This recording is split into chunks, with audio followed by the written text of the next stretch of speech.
yen biyen iki Bapak Acit iki nimbali awake dhewe ora komplit sak rombongan nanging bengi iki awake dhewe ditimbali komplit sak rombongane awake dhewe. Heeh.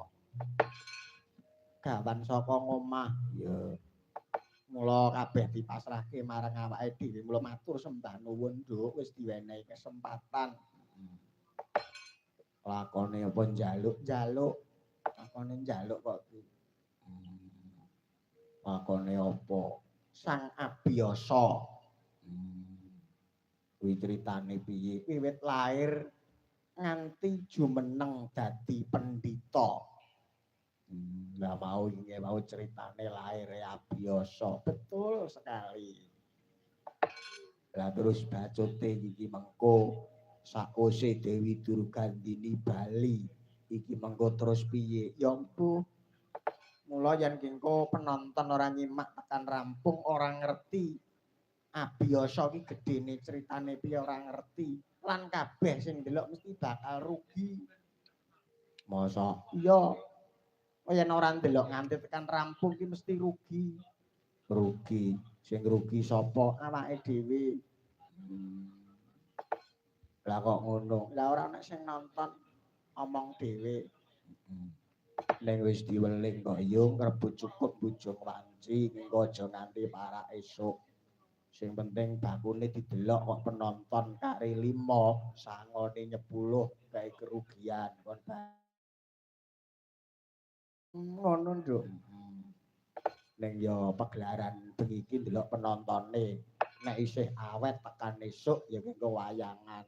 Nek jam 5 kok isih enek kira-kira udakara wong 50 isih wayangan. Jam 11 kok arek wong 3 sangone 10. Ya wis putih matur nuwun. Ujupe apa yo? Ujupe yaiku bersih desa, ngresiki desane. Tegese ora ngresiki mung tata lair nanging ya uga batine kon, Nduk. Karepe kepiye? Ngresiki lair kuwi tegese resik-resik desa, kebersihan desa, memupuk kerjasama yang baik antarane perangkat siji lan sijine supaya wimbuh katentremaning desa Sambi Pasar kene. Oh, ngono dadi gotong royong bantu binantu ing antarane siji lan sijine. Iya, antarane RT, RW, masyarakat kabeh padha nyengkuyung. Ngono. Wingi ya wis kalaksanan yaiku nguras napa? Sendang. Tak delok saka videone Pak Ajit yo bocah cilik-cilik seneng nek kon nguras sendang. Ana iwake ra? Ana.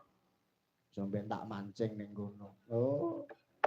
Kok penak temen. Kuwi mung ngresiki tata lair. Lah sing ngresiki batin kuwi tegese piye? Ngresiki batin kuwi tegese ndongake wilujengan utawa slametan.